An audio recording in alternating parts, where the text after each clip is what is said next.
मुज़ाकरात सिर्फ जंग के खात्मे उत्ते मरकूज ने यूरेनियम के ज़खायर उत्ते कोई गल नहीं हुई। ईरानी वज़ारत ख़ारजा के तर्जमान इस्माइल बकई आखिदे ने बाज़ मामलात उत्ते फासले घट होए ने, ताहम एतमाद की फिजा हुण भी मुकम्मल तौर उत्ते बहाल ना हो सकी। इख्तलाफात होर घट करने लई वाशिंगटन की जंग की धमकियां का खात्मा जरूरी है।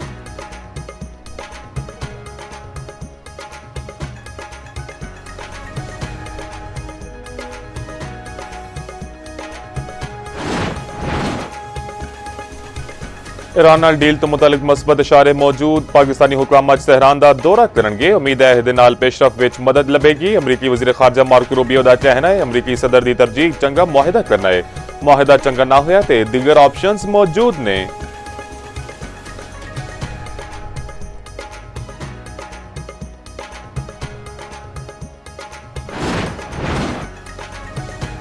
वफाकी वज़ीर दाखिला मोहसिन नकवी दी तेहरान विच ईरानी हमनसब नाल 24 घंटे विच दूजी मुलाकात। ईरानी मीडिया के मुताबिक खिते की सूरत हाल मुज़ाकराती अमल उत्ते मुशावरत। मोहसिन नकवी दी ईरानी वज़ीर खारजा बासर अरागची नाल भी मुलाकात हुई।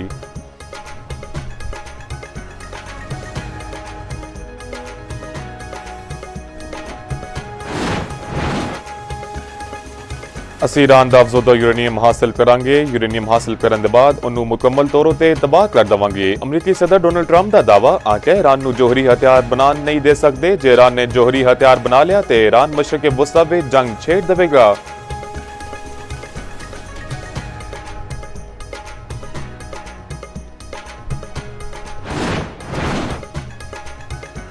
ਆਸਟ੍ਰੇਲੀਆ ਨਾਲ 3 ਵਨਡੇ ਮੈਚਾਂ ਦੀ ਸੀਰੀਜ਼ ਲਈ ਪਾਕਿਸਤਾਨ ਦੇ 16 ਰੁਕਨੀ ਸਕੁਆਡ ਦਾ ਐਲਾਨ। ਸ਼ਹੀਨ ਸ਼ਾਹ ਅਫਰੀਦੀ ਵਨਡੇ ਸੀਰੀਜ਼ ਵਿੱਚ ਕੌਮੀ ਟੀਮ ਦੀ ਕਿਆਦਤ ਕਰਨਗੇ। ਬਾਬਰ ਆਜ਼ਮ, ਹਾਰਿਸ ਰਊਫ, ਨਸੀਮ ਸ਼ਾਹ, ਸ਼ਾਦਾਬ ਖਾਨ ਤੇ ਸੁਫਿਆਨ ਮਕੀਮ ਦੀ ਕੌਮੀ ਟੀਮ ਵਿੱਚ ਵਾਪਸੀ।